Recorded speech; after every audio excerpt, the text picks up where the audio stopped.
Hey everyone, welcome to Launch Codes Football. My name is Chris, And I'm Chelsea. and I just realized I didn't say the line right. I said welcome to instead of welcome back, but it is what it is. So, you know what? Just people are just going to have to deal with different today, but that's okay. Today, we are back here discussing week 9 of the NFL season. Chelsea, how are you doing today?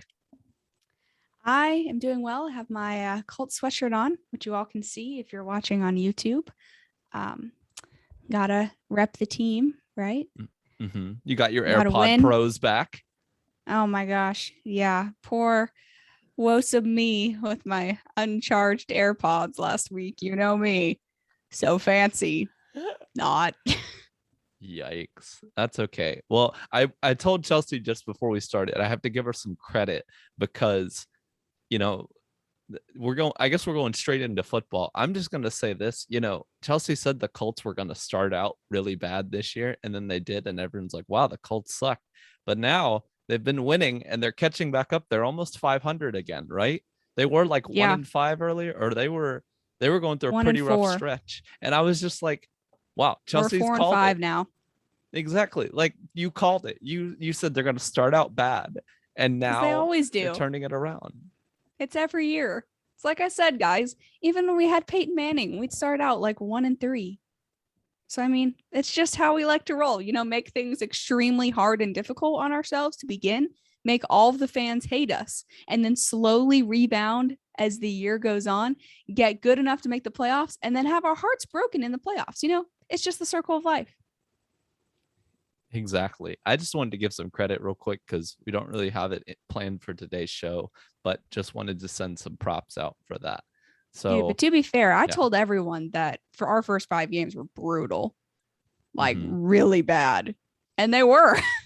Yeah. And we lost most of them. So, and now we're in the cupcake part of our schedule until this week is over. And then we get to play the Bills, who did just lose to the Jags. And then we get to play Tom Brady and the Bucks at home, at least. But I'm pretty sure the Buffalo game is at Buffalo in November. Will it be snowing? I don't know. So we have to take at least one of those two games if we want to have any shot of making the playoffs at this point. So catch me being stressed for the next 3 weeks. All right.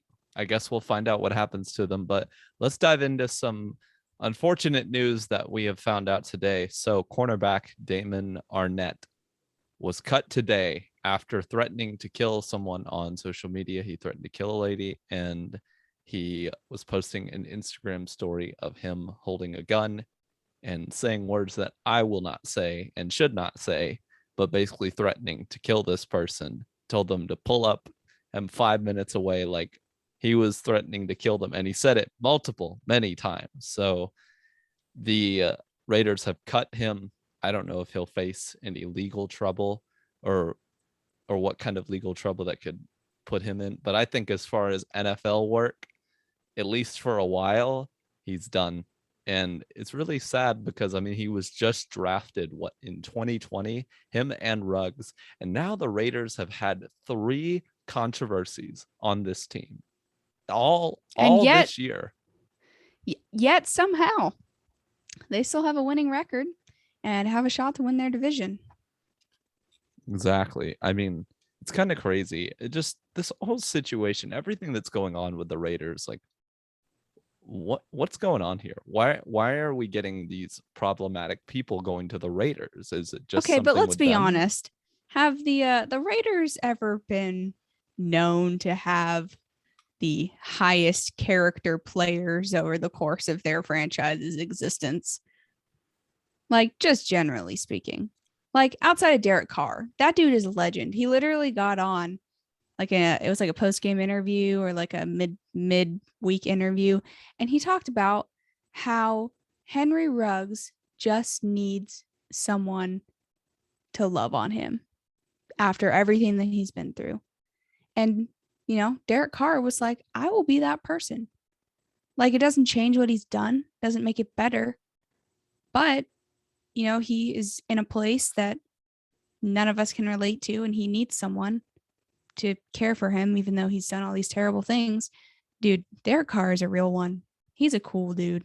And he's a Christian, fun fact. I respected that from Derek Carr because I think, a lot of people got mad that he said that, but I think it was doing a good thing. He wasn't saying what Henry Ruggs did was right, but there's a point where, all right, he's hit rock bottom now. Just to beat him up more about it doesn't really do anything anymore. As long as he truly realizes what he did was wrong, now it's about, how does Ruggs move forward with the rest of his life? And so I think that was good of Derek Carr. I'd be interested to know, what he kind of thinks about this situation. If he's going to say anything, he probably is because the media is going to ask him. But this is such a fresh situation. We found that out this morning or earlier today. So crazy stuff just going on with the Raiders. Everything from John Gruden to Ruggs to now Damon. It's like, it's just really sad. The thing is the Raiders actually knew about Arnett's kind of struggles, with behavioral issues. And they thought that maybe, with the right coaching and stuff, and even at Ohio State, they felt like they could fix him or that, they could, help him get his life straight, but never ended up happening. And, so now he's in the situation he's in. And it's really sad to see that someone would do that. Especially of a person in his position, being an NFL player, being in a higher status than most people in the US or in the world, by being an NFL player, an NFL starting player too, not just somebody riding the bench or making the practice squad barely, so either way, I hated to see this. Me too. It's definitely sad. So, but kind of moving past that, we've got more football related things. So, and less controversy mainly. So this was honestly a very crazy week in the NFL. Some crazy games, just so let's start out with the first one that jumps off the paper is the Bills losing to Jacksonville 9-6. Everyone's overheard it. It's probably been an overused meme by this point, but there were two Josh Allens in this game, one on defense for Jacksonville, one at quarterback for the Bills. And so the internet went wild when Josh Allen eventually sacked quarterback Josh Allen. And also, I believe he recovered a fumble off of Josh Allen. I think this and he is had like 8 tackles. I'm just like, man, he was hyped for the same name game, And this is a bad loss for Buffalo. They can't be losing games like this. If you think you are a Super Bowl contender, which to be honest, like if you asked me a week or two ago, I would have said, yeah, I believe they're a Super Bowl contender. Now they're dropping games like this and their offense has been struggling over time. What's going on there? I don't know. What do you think, Chelsea? So at my work, right, we were all talking about, just the craziness that this week was. And we were like, we don't know who's good in the NFL.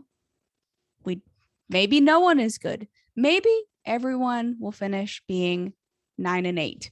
Maybe everyone will just be 500 because it appears all of the teams that we think are good are bad, and all the teams that should be bad are beating good teams.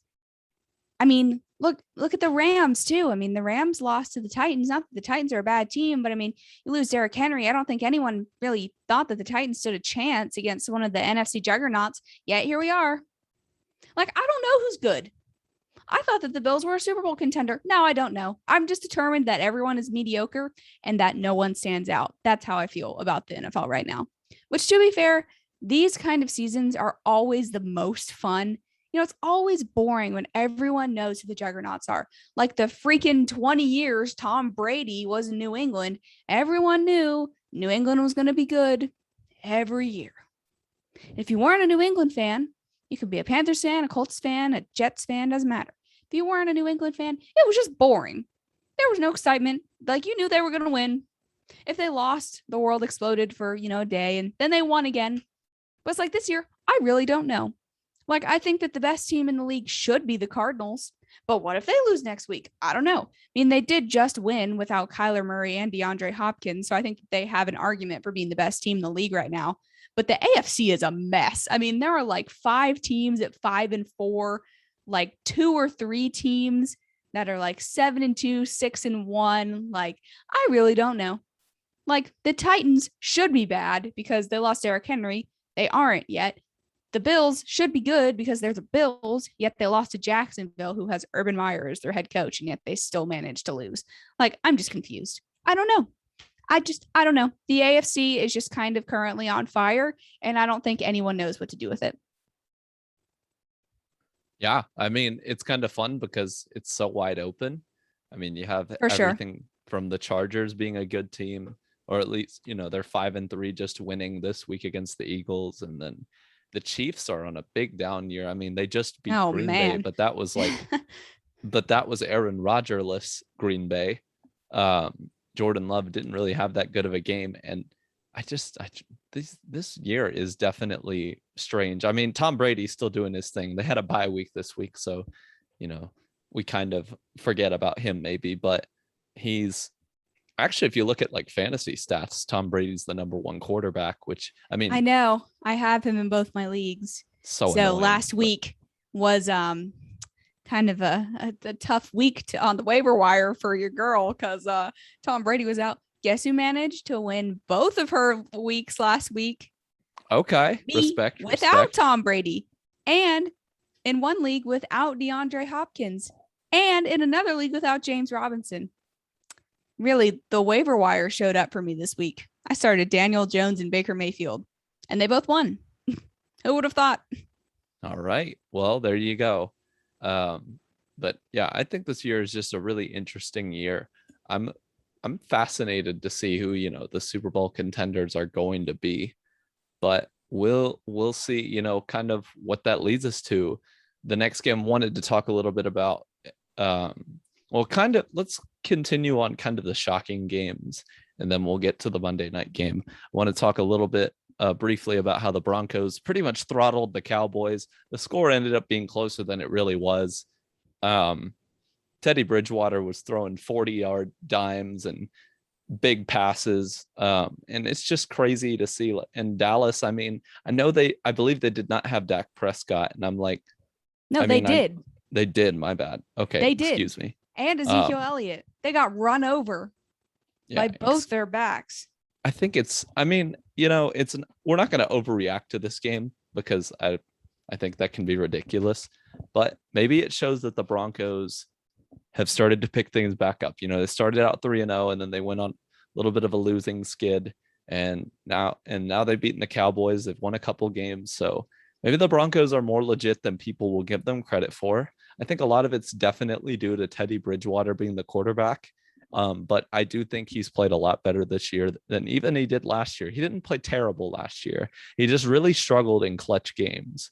And so now he's on a Broncos team they're doing all right. So respect to him. The Cowboys, I mean, if you're a Cowboys fan, I wouldn't freak out about this game. It's won. Now, it's definitely unexpected. It's not good, but yeah, I don't know. It was kind of a throttling by the Broncos on this one. Yeah, I mean, I don't think anyone expected the Broncos to beat the Cowboys literally right after they traded Von Miller. I mean, talk about a franchise that's doing an upheaval. But yeah, here we are.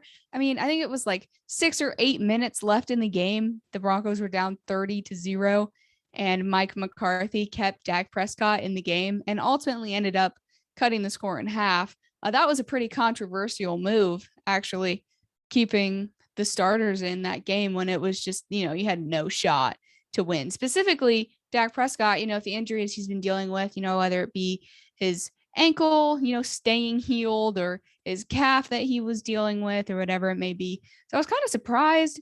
I mean, I say surprised. Like, it doesn't surprise me that he kept his starters in because this is the NFL and you never know. But also, it wouldn't have surprised me if he took them out. You know what I mean? Yeah, I got you. So that makes sense.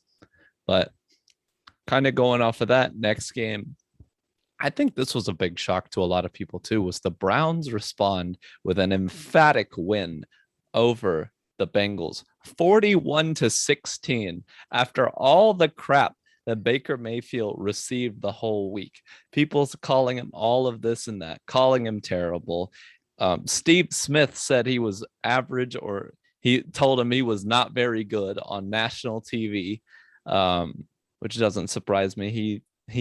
He likes to talk, and I don't know. It's just a lot of the slander that Baker Mayfield was getting, especially after losing OBJ. And then they come out and beat, a decent Bengals team 41-16. All right.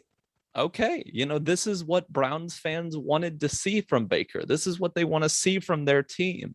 This is the kind of stuff maybe they were even expecting at the beginning of this year because of, what they were signing around them in their team. So now, I mean, if Baker can continue games like this is a good sign for this Browns team. You know what a bad sign for this Browns team is? That Nick Chubb has COVID, and so does one of their backup running backs.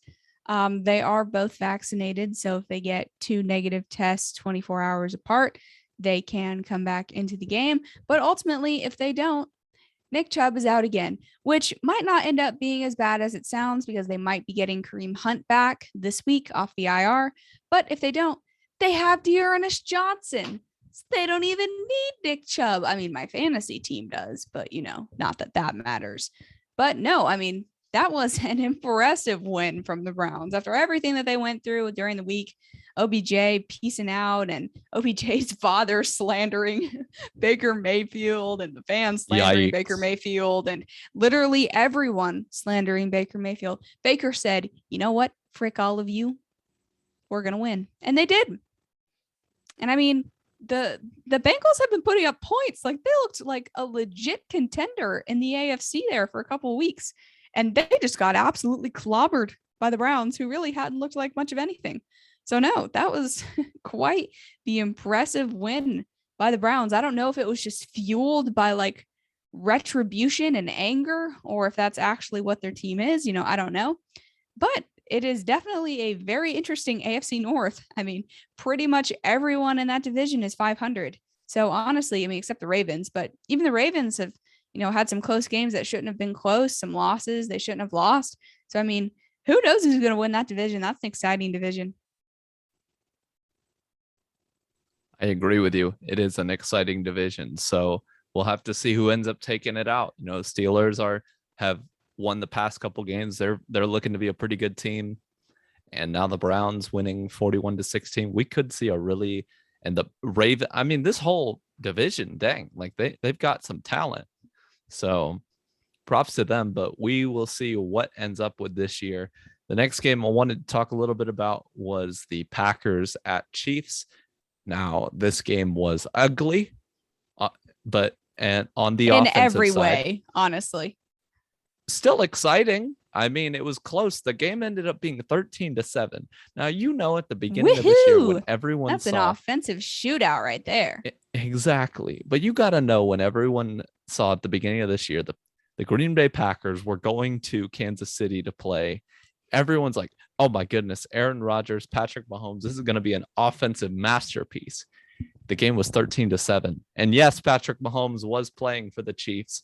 I'm going to be honest, Mahomes has not really impressed me this year much. He did make a key play to help them win the game and end this one. So, you know what? Quarterbacks who are good get it done. So that all that matters is that they won. But Patrick Mahomes, I think, in order for this Chiefs team to be better, their offense is going to have to figure it out. Their defense was luckily able to hold Green Bay, but I will say they had high wind in that game, which actually caused the Mason Crosby kick early on in the game to miss. So this game could have been even closer. But Jordan Love just didn't quite get it done on the road in Kansas City. That's a tough place to play. Very hostile environment, big national TV game. And announcers were saying like he's a little bit nervous. He was jittery. I don't blame him. That's, I think the 4:00 game is probably the most watched game, I think, on NFL Sundays. next to Sunday Night Football. It just depends, I think, on the game. But either way, yeah, not really much offense this game, but still ended up being close and exciting. So, yeah. Yeah, I mean, Patrick Mahomes, I don't know who broke him, whether it was his younger brother who's a TikTok star and he's just completely over it and it's just affected his football game, or the anemic offense, the lack of a running game. Honestly, I was surprised they didn't trade for Marlon Mack at the deadline because I think that he really could have helped them. I think that that's one of the key reasons that their offense is so anemic. But I mean, if Aaron Rodgers would have played in this game, the Chiefs would have gotten clobbered. Like, I don't think there's any question about that, considering how close this game was. But man, who knows? The Chiefs might not even make the playoffs. Who thought we'd be saying that, right? After last year and everything that happened the year before that, they looked like unarguably the most dominant team in the league, outside of Tom Brady and the Bucks. And then, man, they just fell off. I mean, their defense, I will say their defense did show up, against the Packers, but they didn't have Aaron Rodgers. So, I mean, your defense is going to look better against pretty much a rookie quarterback in a hostile environment. Sorensen still got burnt. The guy in the secondary, I believe he's a corner. Don't quote me on that, but he just looks awful every week. Yeah, they're going to have to figure it out like now, because if the Chiefs don't figure it out now, they're not going to make the playoffs. You are not paying Patrick Mahomes the kind of money you are paying him for his team to miss the playoffs. You got to make the playoffs. I mean, you have the best quarterback in the league over the last couple of seasons on your team. You have a good, talented team. You should not be losing these games. I don't know what is wrong with Patrick Mahomes. Maybe he's just trying to force it, trying to do too much, whatever it may be, but someone's got to pull the Chiefs together. I mean, this is a train wreck. I mean, hey, they won the game, so props to them for that. But you are right to some extent, where it was against a Green Bay offense. I mean, that partially due to Kansas City's defense. Kansas City's defense played well in this game. Well, when you hold an NFL offense to 7 points, that's a good day. And it's not like the Packers didn't have their run game with Aaron Jones. They still had him. But I think overall, yeah, the Chiefs we knew last year are not this team. And I think we're just, a lot of us maybe even expect them to just flip a switch and turn it all around. They might, but right now it's not really looking like it. They've struggled against teams that they shouldn't struggle against. And those long balls, the deep shots that we're so used to seeing them convert, they're just not being converted right now. Things aren't really going their way. Travis Kelce dropped a ball that he would normally catch. It's just kind of, it's like they're off. And maybe they're just going through a funk. And once they get through it, we'll be right back to saying Chiefs offense is as good as ever. But I don't know, we'll see. And maybe this year is not the year. Maybe it'll take next year. Maybe they need to do some reworking. Maybe they go out and get Odell Beckham Jr. Who knows what happens? But I'm interested to see, this Chiefs team is interesting because, it's definitely, the defense is not very good, but they played a good game last week. So props to them. So if they can continue that kind of play, maybe the Chiefs can pull something out and make the playoffs this year. But finally, the last game I wanted to talk about for this week was the Bears versus Steelers game. This was on Monday Night Football, and this left a lot of people with a very sour taste. Now, basically, a lot of Bears fans are mad at the referees in this game about a lot of missed calls, the taunting penalty that came after a sack, and it was just kind of a mess because the ref said he basically looked at the Steelers team sideline or went to it and celebrate. Look, taunting has just been such a mess in this league. Fans don't like how they've been calling it. And yes, the ref may have been right according to the textbook of how to call it, but that does not make it a good call. It means the ref did their job. All right, fair enough. Even the league came out, I believe, today and said, look, this is the definition of taunting. Like this is exactly that. But the problem is, if people just hate this rule, and all it's done is make players more angry. I'm not saying we should let players just be able to do whatever they want after something, but also like we have to let them have some emotion to the game. If we turn them into robots and just expect them to have no or barely any reaction, this game is less fun. People do not like it. Players don't like it. Coaches don't like it. I'm just like, what is the point of keeping this so strict? They want to protect their image. All right, fine. Just then don't allow them to do inappropriate gestures, which they weren't allowed to do before. So I think it's just kind of a mess, and they need to crack down on this whole taunting thing.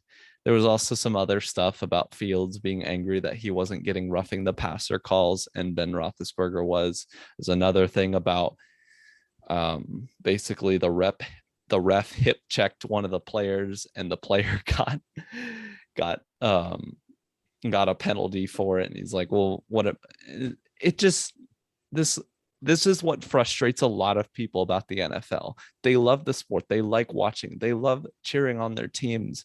But these inconsistent calls I think they're hurting the NFL, and they're making it harder for people to watch. So I don't know. What do you think, Chelsea? I mean, first of all, I want to say that the referee that got run into, I believe it was Tony Carenti. Don't quote me on that, though.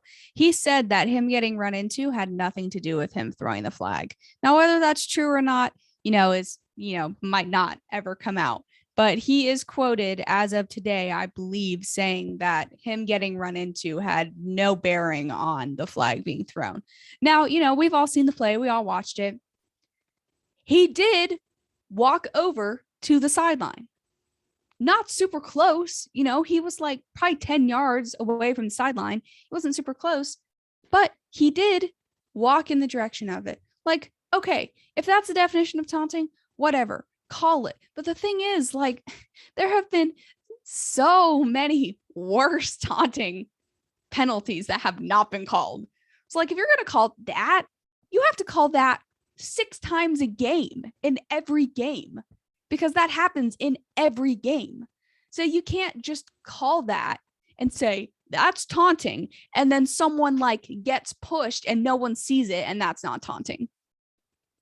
Like, Cassius Marsh should have turned back around and gone to his sideline and moved on with his life and celebrated with his teammates on the sideline. Like, he did not have to walk towards the opposing sideline. He could have chosen not to do that. And if he had chosen not to do that, he wouldn't have gotten the penalty, right? But ultimately, he did. He kind of walked over there. It kind of seemed like he was taunting them. And so they called it. If you are going to call kinda penalties, you have to consistently call them. You cannot call them at the end of the game with 3 minutes left where it jeopardizes the other team and it ends up being one of the reasons that they lose.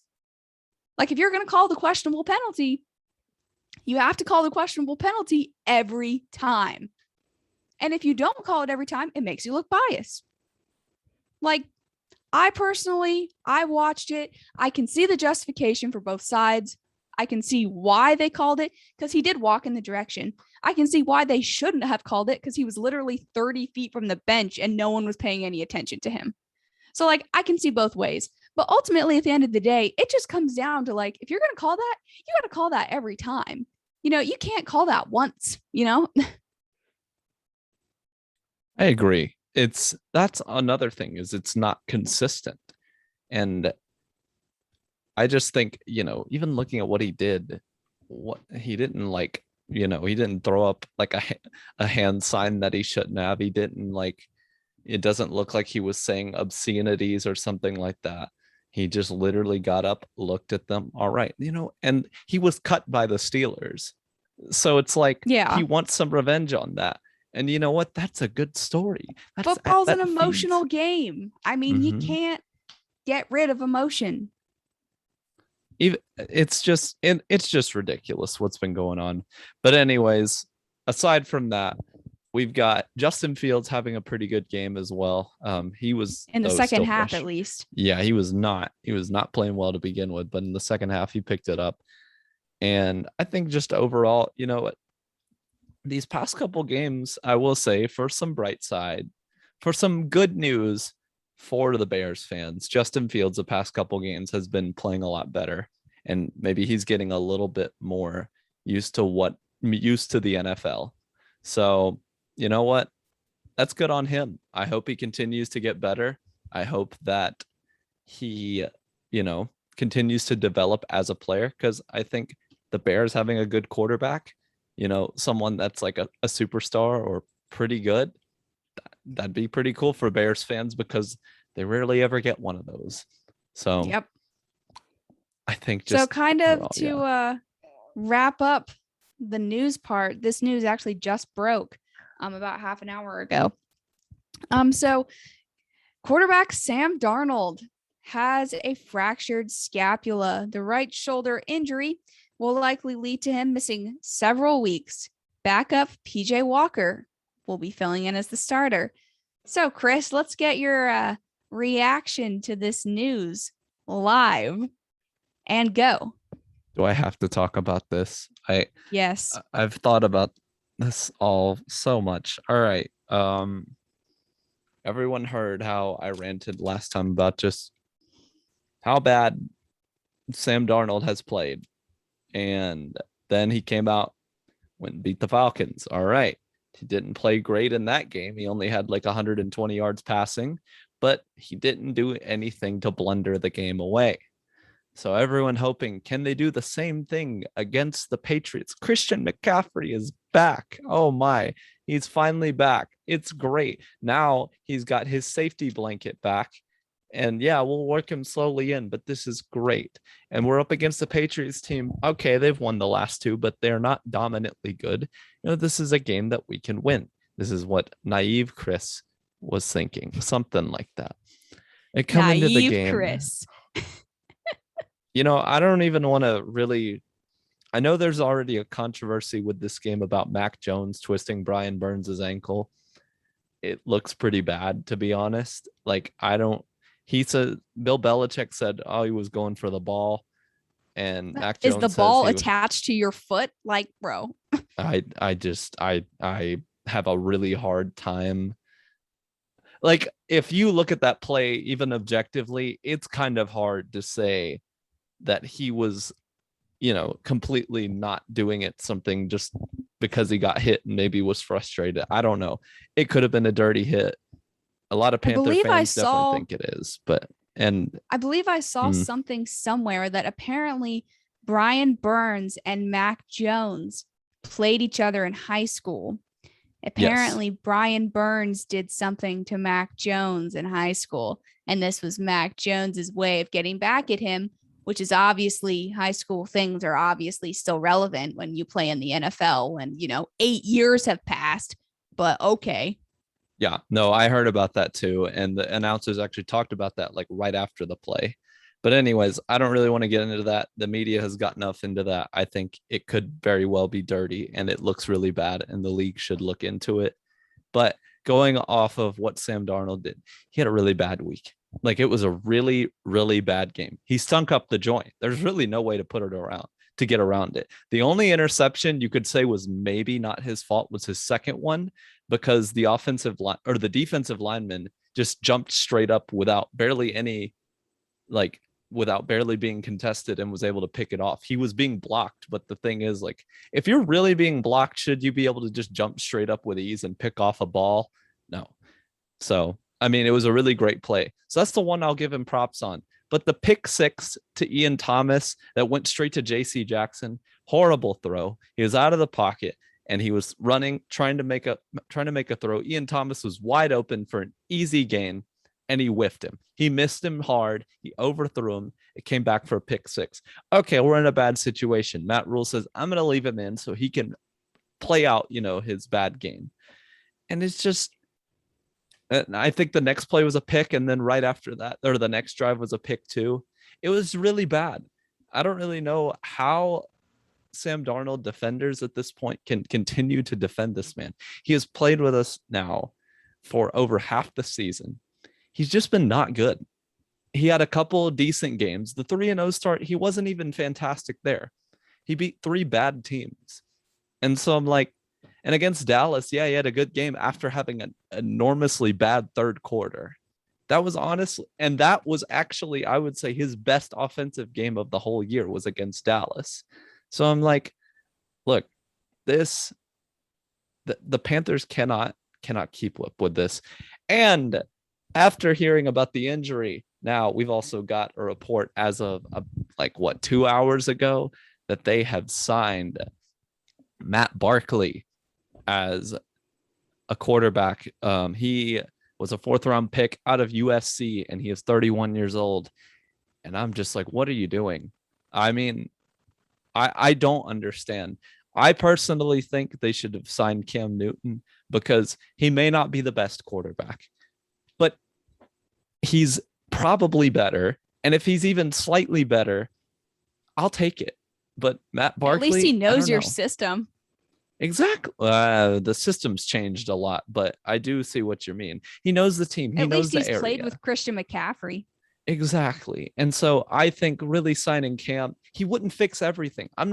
Some people are like, oh, he's not going to fix all the problems. Yes, signing Cam Newton. We're not signing 2015 Cam Newton right off the bat, and he's going to be flipping into the end zone, dabbing all over the place. It's not going to be like that. But we would at least have an offense, I think, that could be bearable, because Cam Newton used to have offenses that were pretty bad, but he was able to still make them at least semi-work and win games. He wasn't costing us the games. So I really think they should have done that. I don't know if it's just pride or what's going on. Like, they just refuse to sign him. I don't really know why. It's like, if you did, the fans would love it because they'd bring back some excitement in that stadium. If you look at the stands for that Patriots game, probably half of it was Patriot fans. They were saying it even felt like a Patriots home game at some point. And it's not like the Panthers have no fan base. It's just that they hate what they're seeing on the field. And no one wants to watch that or cheer for that. And so I think if they would have signed Cam, you'd see tickets skyrocket in sales for his first game back. There'd be real excitement. There'd be genuine joy for people to watch the game. But they just refuse to do anything about it. And we're just going to have the same excuses. Sam Darnold needs to play better. He can't be doing this. The coach keeps saying he can't do this. He can't be doing this. But he is, coach. Do something about it. So there you go. So do you blame Matt Rule for yes, believing in Sam Darnold and passing on Justin Fields? You blame him? 100%. Look, do you blame Fitterer? I think he came after. Sam Darnold was got here.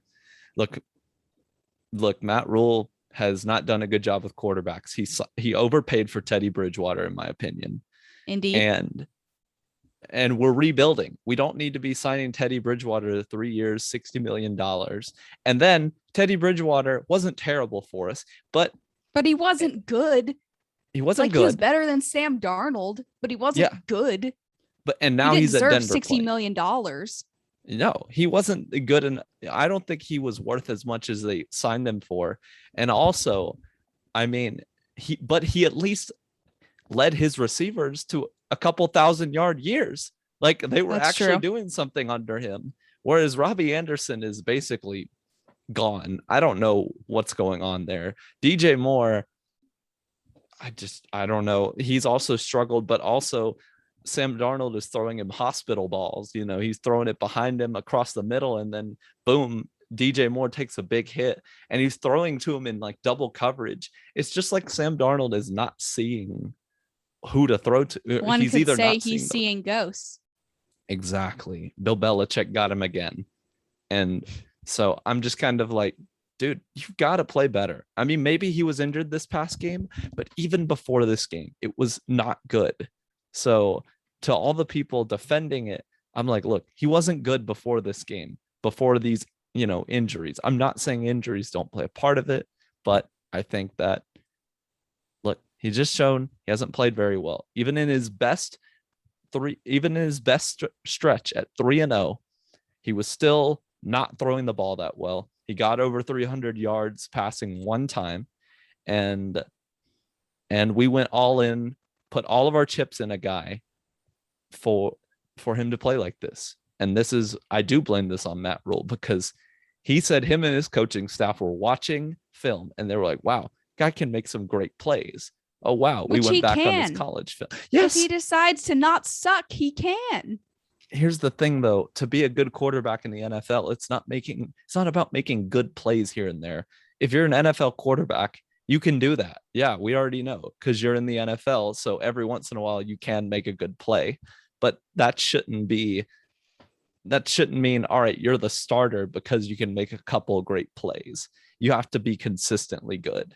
Tom Brady doesn't have to make great plays every single play of his career. In fact, I would say most of his plays are pretty boring to watch to a lot of people, because he stands there, he throws it 10 or 15 yards or throws it 5 yards. He slowly and methodically drives it down the field.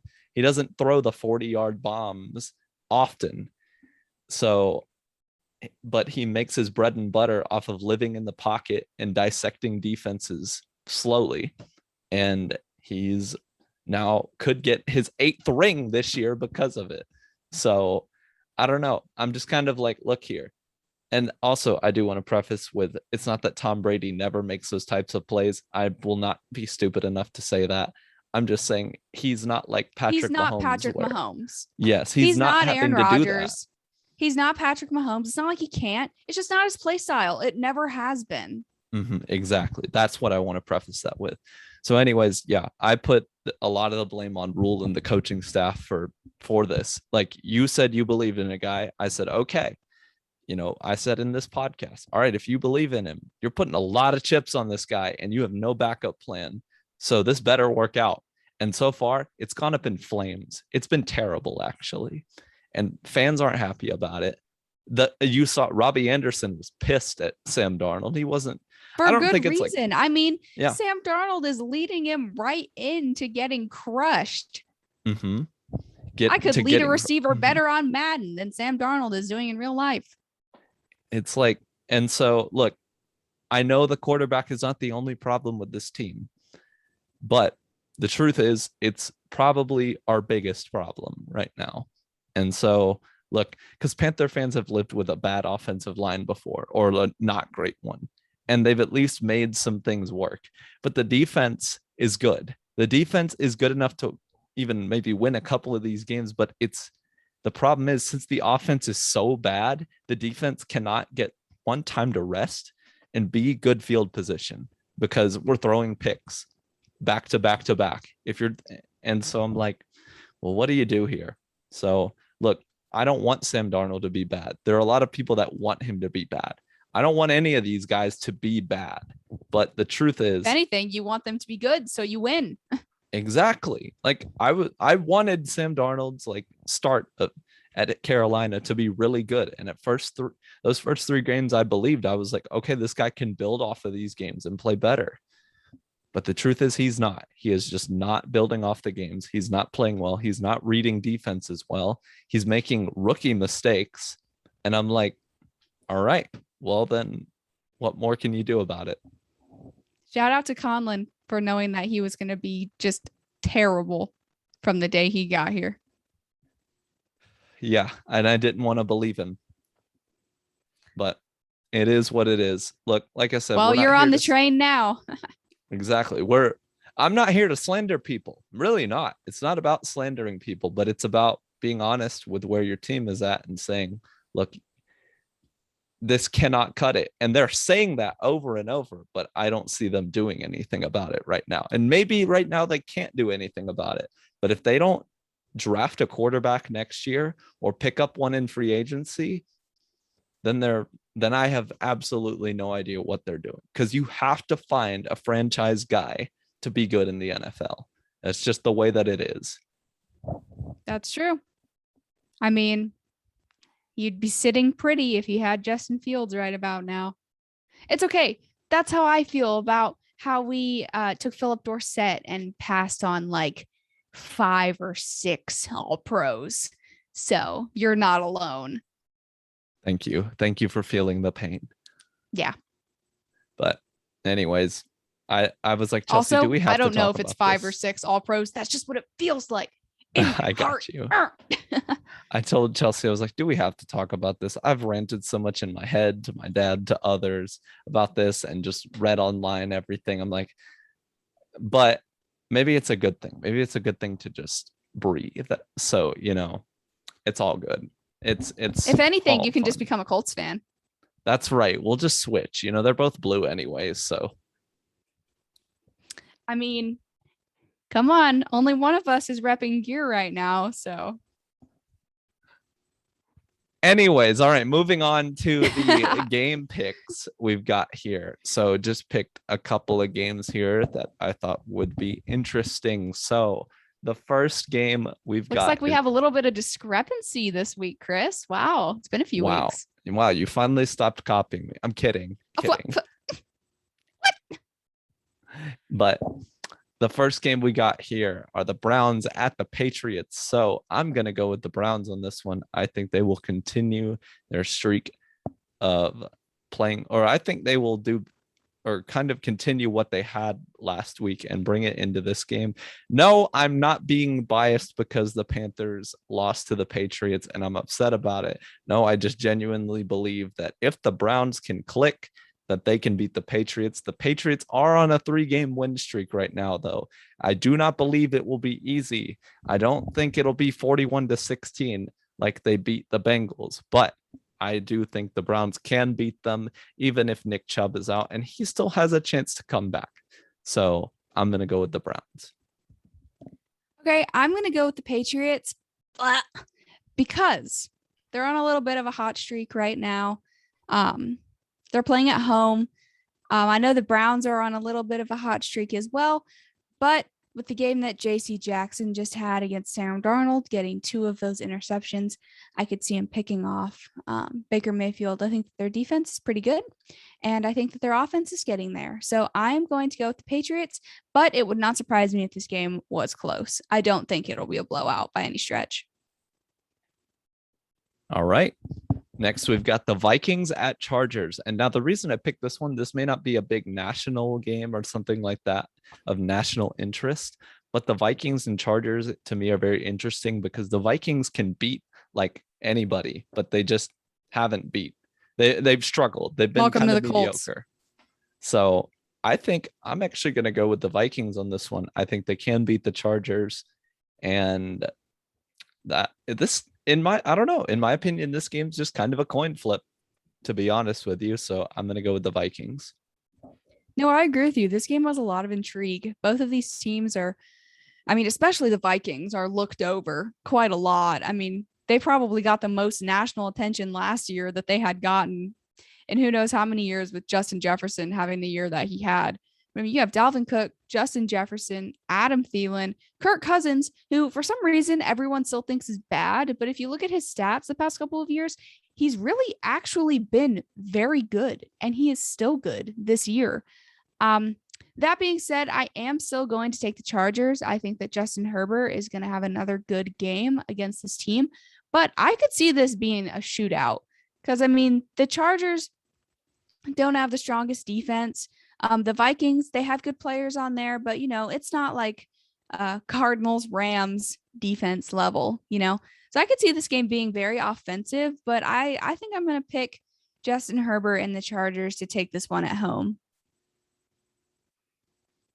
All right, there you go. And the last game we've got here, the Rams at 49ers. Now, the Rams just took a big L on Sunday Night Football. So don't remind me.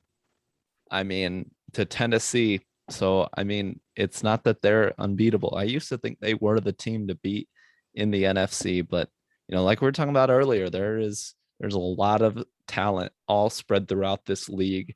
And it is definitely not 1 or 2 teams dominating the NFC or AFC.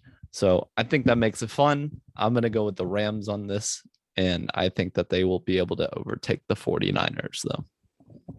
Yeah, I'm going to go with the Rams too, just because I think it's pretty much proven at this point that Jimmy Garoppolo is mediocre.